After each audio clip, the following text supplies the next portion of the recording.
Religious सेक्टेरिज्म, धार्मिक संप्रदायवाद, ऐसा topic जिसको हर किसी को समझना और जानना चाहिए। आखिर धार्मिक संप्रदायवाद होता क्या? देखो, धार्मिक संप्रदायवाद एक ऐसा कॉन्सेप्ट है, एक साइकोलॉजी कॉन्सेप्ट है कि जिसमें हर एक व्यक्ति को ऐसा लगता है कि उसका जो धर्म है दुनिया के बाकी सभी धर्मों से बेहतर है, उच्च है। मतलब उसको यही लगता है कि उसके धर्म की जो बातें हैं, उसके धर्म की जो किताबें हैं, उसके धर्म के जितने भी रिचुअल्स हैं, वो बाकी सभी धर्मों की किताबों से, बाकी सभी धर्मों की बातों से और बाकी सभी धर्मों के रिचुअल से बेहतर है। मानो यदि मैं हिंदू हूँ तो मुझको ऐसा लगता है कि सनातन दुनिया का सबसे बेहतर धर्म है। सनातन की जो किताबें हैं वो दुनिया की बाकी सभी किताबों से बेहतर है, और सनातन की जो बातें हैं वो दुनिया की बाकी सभी धर्मों की बातों से ज़्यादा बेहतर है। यदि मैं मुसलमान हूँ तो मुझको ऐसा लगता है कि इस्लाम जो है वो दुनिया का सबसे बेहतर धर्म है, और इस्लाम की बातें और इस्लाम की जितनी भी किताबें हैं वो बाकी सभी किताबों से बेहतर है। तो यह इस तरह का साइकोलॉजी कॉन्सेप्ट है कि इसमें हर एक व्यक्ति को यही लगता है कि दुनिया में जो उसका धर्म है बाकी धर्मों से बेहतर है, और जितने भी धर्म हैं वो सब उससे कमतर है। हर एक व्यक्ति को, चाहे वो जैन हो, बौद्ध हो, पारसी हो, ईसाई हो, सिख हो, हर किसी को यही लगता है कि उसका ही धर्म बेहतर है दुनिया में, बाकी सभी धर्म उसके धर्म में से नीचे है। तो आखिर ये साइकोलॉजी का कॉन्सेप्ट इस धर्म के बारे में क्या बताता है? आखिर ये कि क्या, क्यों धर्म का टकराव होता है, आखिर इसके क्या परिणाम हो सकते हैं, ये सब चीजें आज इस वीडियो के अंतर्गत बताई जाएंगी। तो जो धार्मिक संप्रदायवाद है, धार्मिक समूह के बीच टकराव, मतलब जब से इंसान ने धर्म का विकास किया है तभी से मतलब लोगों के बीच में इस धर्म को लेकर के बहुत सारी जंगें हुई, न जाने कितने युद्ध लड़े गए हैं और कितनी कितनी ही मौतें हुई हैं इस धर्म के चक्कर में। मतलब जब से ही इंसान बने, इंसानों ने धर्म बनाया, तो धर्म के बीच में टकराव शुरू से ही चलते आया है। मुसलमानों का ईसाइयों से, हिंदुओं का मुसलमानों से, मुसलमानों का हिंदुओं से, बौद्ध का हिंदुओं से, हिंदुओं का बौद्धों से। मतलब ये दुनिया जो हर तरह के धर्म के जंजालों में फंसी हुई है और इसके लिए लड़ती आई है हजारों सालों तक, और शायद हजारों सालों तक लड़ती रहे। तो आखिर धार्मिक समूह मतलब ये टकराव क्यों है, इसके पीछे की साइकोलॉजी क्या है, मनोवैज्ञानिक क्या बताता है इस मतलब इस कॉन्सेप्ट के बारे में? एक चीज है, जो धर्म होता है वो सामाजिक पहचान देता है। मतलब दुनिया के जितने भी धर्म है वो हर एक व्यक्ति को एक पहचान देते हैं। मतलब मानो मैं हिंदू हूँ तो हिंदुत्व मेरी पहचान है, सनातन मेरा धर्म है, और यही पहचान मुझको हिंदुओं से जोड़े हुए रखती है। यदि मैं मुसलमान हूँ तो इस्लाम मेरी पहचान है, और यही पहचान मुझको सभी मुसलमानों से जोड़े रखती है, और यही पहचान मुझको और धर्मों से अलग करती है और धर्मों के लोगों से अलग करती है। हर किसी की एक पहचान होती है, उसका धर्म। तो धर्म जो है वो पहचान देता है, तो पहचान की वजह से ही ये टकराव चलता है तो धर्मों के बीच में। तो और दूसरी होती है कि समूह मनोविज्ञान, कि इसमें क्या होता है कि व्यक्ति को ऐसा लगता है कि दुनिया में जो वो अपने धर्म के लोगों के लिए और अपने धर्म के लिए हमेशा समर्पित रहता है, अपनी जान को समर्पित करने के लिए, अपने मालो असबाब को समर्पित करने के लिए। तो जैसे मानो आप हिंदू मतलब सनातन पर जब कोई बात आती है तो जो हिंदू जो होते हैं उसके आगे एक दीवार की तरह खड़े हो जाते हैं। जब इस्लाम पर कोई बात आती है तो मुसलमान उसके आगे एक दीवार बनकर खड़े हो जाते हैं। तो इसी तरह का कि समूह मनोविज्ञान यही बताता है कि हर एक व्यक्ति, चाहे वो किसी भी धर्म को मानता हो, तो वो हर व्यक्ति अपने धर्म के लिए कुछ ना कुछ करने के लिए हमेशा तैयार रहता है। जब धर्म पर बात आती है तो वो यहाँ तक नहीं हिचकता कि उसकी जान भी जा सकती है, वो अपनी जान की आहुति भी दे सकता है। ये सदियों से चला आ रहा है। धर्म के ऊपर हर व्यक्तियों ने क्या क्या नहीं किया, युद्ध लड़े हैं, जंगे हुई हैं, दहशतगर्दी, आतंकवाद, न जाने कितने लहासे कितने मारे गए हैं इस धर्म के चक्कर में। क्योंकि हर व्यक्ति अपने धर्म के लिए कुछ ना कुछ करने के लिए तैयार होता है, क्योंकि उसको अपने धर्म की बातें, अपने धर्म की बुराई, ये बहुत बुरी लगती है। यदि कोई भी व्यक्ति किसी धर्म के बारे में बुरा कहता है तो उसको एक ठेस पहुंचती है। मानो यदि कोई, मैं हिंदू हूँ और मेरे सामने कोई सनातन की बुराई करे तो मुझको काफी बुरा लगेगा कि यार ये तो मेरे ही सामने मेरे धर्म की बुराई कर रहा है। यदि मैं मुसलमान हूँ, मेरे सामने कोई इस्लाम की बुराई करे तो मुझको काफी बुरा लगेगा। क्योंकि हम जुड़े हुए हैं अपने धर्म से, तो हमें अपने धर्म को कभी भी हम जो बुरा उसके बारे में बुराई सुनना कभी पसंद नहीं करते। अब एक बात और है अन्य समूह की भावना। अन्य समूह की भावना से क्या मतलब होता है कि कोई भी व्यक्ति हो, चाहे वो किसी भी धर्म को मानता हो, कि वो अपने धर्म जो है, अपने धर्म के लोगों को और अपने धर्म को हम कह के पुकारता है, परंतु जो दूसरे व्यक्ति का धर्म है, दूसरे व्यक्ति की बातें हैं या उनकी जो महफिल है, उनको वे कह के बुलाता है। मतलब अपने धर्म के बारे में कहेगा तो हमारे धर्म की बातें, हमारे धर्म की किताबें। अब दूसरों के बारे में यदि कोई बोलेगा तो उनके धर्म की बातें, उनके धर्म की किताबें, उनके धर्म के रिचुअल्स। मतलब ये एक भावना पैदा होती है कि हम जो अपने धर्म को तो हम कहते हैं, परंतु दूसरों को उनके उच्चारण से कहकर बुलाते हैं। तो ये एक प्रकार से गलत है। यदि हम धर्म में बढ़ते चले जाएं कि हम हैं, वो है, नहीं, ऐसा नहीं होना चाहिए। हम भी हम हैं और वो भी हम हैं। जब हमसे हम मिल जाए तो हम ही हम हैं। जब ये भावना हमारे अंदर पैदा हो जाएगी कि उनका धर्म, हमारा धर्म, ये मतलब ये सब एक इंसानियत है, तो फिर ये कभी सोच लेना कि जो नफ़रत की जो दीवारें हैं, जो नफ़रत की आग हैं, ये कभी भी नहीं जलेंगी। ना तो दीवार कभी खड़ी होगी, ना नफ़रत की आग कभी जलेगी।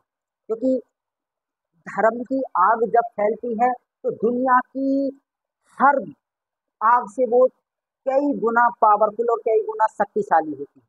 धर्म की आग में बस्ती, गांव, शहर, शहरा और देश के देश तबाह हो जाते हैं। वो एक हवादिश के मंजर को कायम करती है। धर्म की आग जो होती है एक हवादिश का मंजर बनाती है कि जो पूरी की पूरी कायनात को, पूरी की पूरी इंसानियत को तबाह करती है। परंतु जब ऐसा यदि हम ऐसा करेंगे, यदि हम धर्म के बारे में जानकारी नहीं लेंगे, धर्म के बारे में पढ़ेंगे नहीं, अपने धर्म की अच्छाइयों को नहीं समझेंगे, तो तभी ये चीज़ें होंगी। यदि हम समझ लेंगे तो कभी भी ऐसी चीज़ें नहीं होंगी कि धर्म क्या है। क्योंकि इंसान धर्म को नहीं समझता है, धर्म के आधार पर गलत करने के लिए तैयार है, परंतु धर्म के आधार पर अच्छाई करने के लिए तैयार नहीं। तो अन्य समूह की भावना हो जो पैदा होती है, तो ये भी एक प्रकार की नफ़रत की दीवार को खड़ा करती है। अब तुमको यदि धर्म के बारे में जानकारी होगी, अच्छाइयाँ तुमको, इंसानियत तो तुम्हारे अंदर बहुत ज़्यादा होगी, आदमियत तुम्हारे अंदर काफ़ी ज़्यादा होगी, तो तुम जो जो दीवार नफ़रत की खड़ी हुई है, तो तुम उसको, उसकी ईंटों को नीचे से हटाते जा रहे हो। तुम एक इंसानियत को कायम करते जा रहे हो। जब इंसानियत कायम होती है तो पूरी दुनिया में एक शांति, एक अमन पैदा होता है।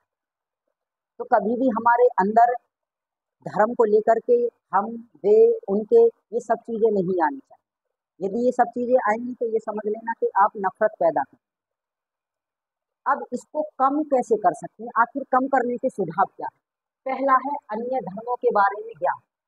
अन्य धर्मों के बारे में ज्ञान, ऐसा नहीं है कि यदि तुम सनातन से हो कि सिर्फ तुमको सनातन की किताबें पढ़नी चाहिए, सनातन धर्म के रिचुअल्स को समझना चाहिए, उनकी ही बातों पर अमल करना चाहिए, ऐसा नहीं है। तुमको हर एक धर्म के बारे में पढ़ना चाहिए, हर एक धर्म की इज्जत करनी चाहिए, हर एक धर्म के ग्रंथों को, हर एक धर्म की किताबों को पढ़ना चाहिए, तो तब तुम्हारे अंदर एक इंसानियत पैदा हो। ऐसा नहीं है कि तुम सिर्फ एक ही चीज़ पर आमादा रहो।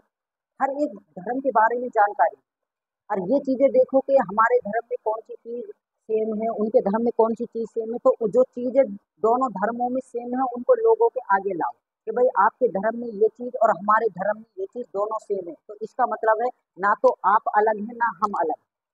तो हमको हर किसी के धर्म के बारे में समझना और हर किसी के धर्म के बारे में जानना चाहिए, और ना ही किसी धर्म के बारे में बुरा कहना चाहिए, ना ही किसी के धर्म की मतलब बेइज्जती करनी चाहिए। हर किसी के धर्म की इज्जत यदि करोगे तो ये समझ लेना कि आप एक धार्मिक व्यक्ति।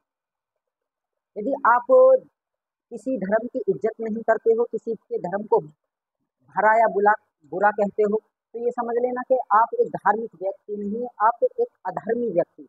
आपसे बेहतर तो फिर नास्तिक व्यक्ति होते हैं। वो मानते तो नहीं किसी धर्म को, परंतु वो किसी धर्म की बेइज्जती भी नहीं करते। वो धर्म है तो ठीक है, नहीं है तो भी ठीक है। अगली बात है धार्मिक शिक्षा में सुधार।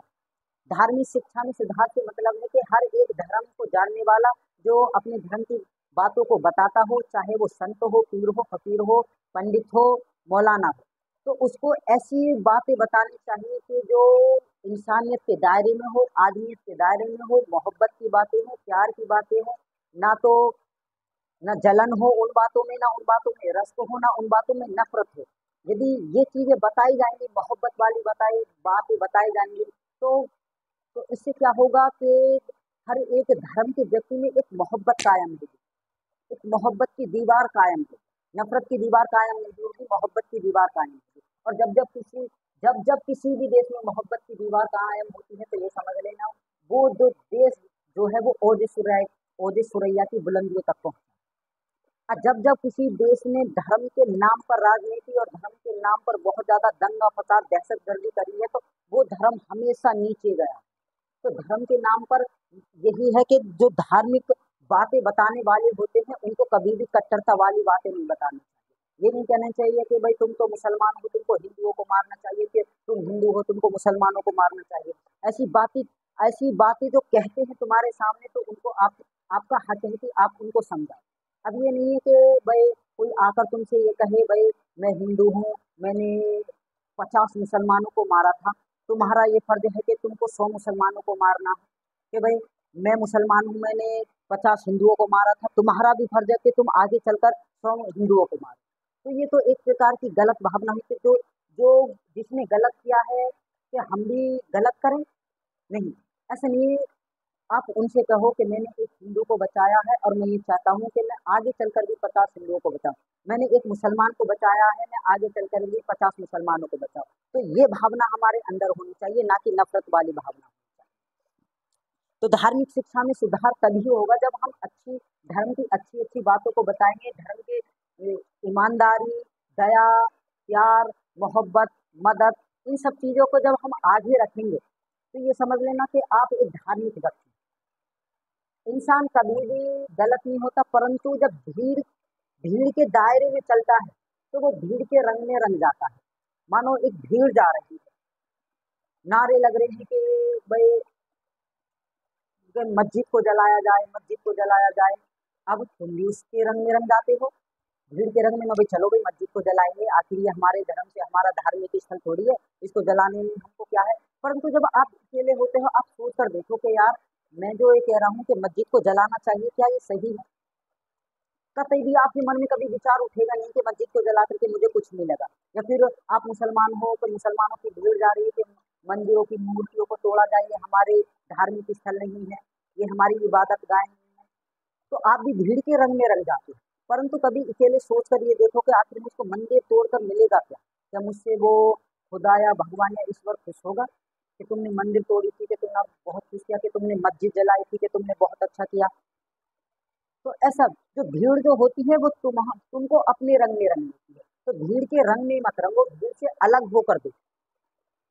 हर जगह मोहब्बत मोहब्बत बांटोगे तो तुमको मोहब्बत ही मिलेगी। यदि नफरत बांटोगे तो नफरत ही मिलेगी, और नफरत जब पैदा होती है तो तुमको चैन नहीं लेने देगी। ये समझ लें कि जो ज्यादा नफरत फैलाते हैं वो व्यक्ति हर रात करवट करवट बेचैन रहते हैं। तो नफरत मत बांटो, मोहब्बत बांटो, तो धार्मिक शिक्षा में सुधार होता है। दूसरी बात है मीडिया की भूमिका। देखो, हर एक देश को चलाने के लिए मीडिया काफी जरूरी होती है। तो मीडिया की यह पहल होनी चाहिए कि धर्म की अच्छी बातों को बताना चाहिए, और दो धर्मों के बीच में मोहब्बत जो कायम हुई है उसको बताना चाहिए। परंतु आजकल हमारे देश की मीडिया क्या करती है कि एक तरफ तो बिठा लेती है मुल्ला जी को, और एक तरफ बिठा लेती है पंडित जी को, और उन दोनों के बीच में एक तह छिड़वा देती है, और आप बिल्कुल बैठ करके तमाशा देखते हैं।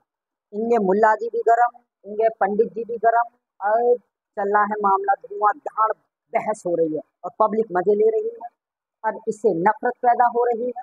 तो ऐसा नहीं करना चाहिए। मीडिया का ये काम है, ये पहल होनी चाहिए कि दोनों धर्मों के, यदि आप पुजारी और या फिर किसी मौलाना को बिठाते हो, तो उनसे ये पूछना चाहिए कि आखिरकार कैसे दोनों धर्मों के बीच में मोहब्बत कायम करें, कैसे इनको आपस में मिलाया जाए।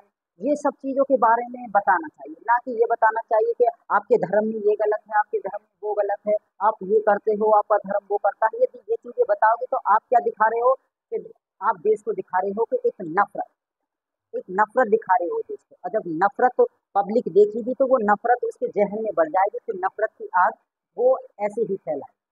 तो मीडिया का यही काम है। देखो, ना तो हिंदू न मुसलमान, न सिख, न बौद्ध, न पारसी, न जैन, ये कोई भी बुरा नहीं। यदि हम हर किसी से मेल मिलाव रखें, हर किसी से मोहब्बत का रब्त कायम करें, तो कोई भी बुरा नहीं। ऐसा नहीं है कि हमारे दोस्त हिंदू नहीं है या हमारे दोस्त मुसलमान नहीं है, सभी हैं। हमने तो आज तक कोई ऐसी भावना या कोई ऐसी हमारे मन में विचार पैदा नहीं हुआ उनके लिए, क्योंकि ये हम इन सब चीज़ों से परे हैं। हाँ, और हमको इन सब चीज़ों से परे होना भी चाहिए। आप मैं ये नहीं कहता कि आप मंदिर मत जाओ, आप मस्जिद मत जाओ, आप नमाज़ अदा मत करो, आप पूजा मत करो, आप आरती, भजन वगैरह मत करो, सब करो, परंतु मोहब्बत। अब क्या है कि भाई आप मंदिर जाते हो, मंदिर में पूजा करते हो, तो पूजा करने के बाद जो दिल में सुकून होता है, चेहरे पे खुशी आती है, तो वो हमको हमारे व्यवहार में भी झलकनी चाहिए। आप मस्जिद जाते हो, मस्जिद में सजदा करते हो खुदा के लिए, उसकी इबादत करते हो, दुआ मांगते हो, तो आपके चेहरे पर एक तबस्सुम खिला रहता है। तो वो तबस्सुम भी आपको दुनिया में बांटना चाहिए, ना कि आप मस्जिद से निकले फिर वही धर्रा कि ये कर दूंगा, वो कर दूंगा, हमारा धर्म तुम्हारा धर्म। अब तुम मंदिर से निकले, अब जाकर किसी मस्जिद के आगे ये नारे लगाने लगे, ये वो करने लगे, तो ऐसा ये बिल्कुल भी नहीं है। ये एक अधर्मी व्यक्ति के काम है। यदि तुम धार्मिक व्यक्ति हो तो कभी भी ऐसा नहीं सोचो। तो हमको को धर्म के साथ भी चलना है, और अपने अपनी इस मोहब्बत को भी कायम करना है, और मोहब्बत कायम होगी तो हमारा देश आगे जाए। अब देखो कभी-कभी, अब हमारे जब हम वैसे तो खूब लड़ते हैं, हमारे देश में खूब हिंदू मुसलमान होता है, खूब लड़ाइयाँ होती हैं, खूब हम एक दूसरे को भरा बला बुरा कहते हैं। परंतु जब हमारे देश पर आफत आती है, जब किसी देश से युद्ध करना होता है, तो सब हम एक हो जाते हैं। तब तो ना तो हम मजहब देखते हैं, ना तब जाति देखते हैं, ना धर्म देखते हैं, तब हम एक हो जाते हैं। तो हमको ऐसा ही एक हमेशा रहना चाहिए। यदि हम हमेशा ऐसा रहेंगे तो कोई भी देश हमारे देश की बराबरी नहीं कर सकता। क्योंकि जब एक देश में मोहब्बत कायम होती है तो उसके धीरे धीरे वो एक बुलंदियों को छूता जाता है। उसका व्यापार, उसका उद्योग धंधे, उसका कृषि, ये सब आगे बढ़ता है, क्योंकि फिर लोग जो हैं इस इन्हीं चीज़ों पे ध्यान देंगे, ना कि फिर धार्मिक झगड़ों पर ध्यान देंगे। तो सबका यही फर्ज होना चाहिए कि मोहब्बत को आगे बढ़ाना चाहिए, नफरत को पीछे हटाना चाहिए। नफरत की एक कवर खोदो और उसको दागना चाहिए। तो यही है। जय हिंद, जय भारत।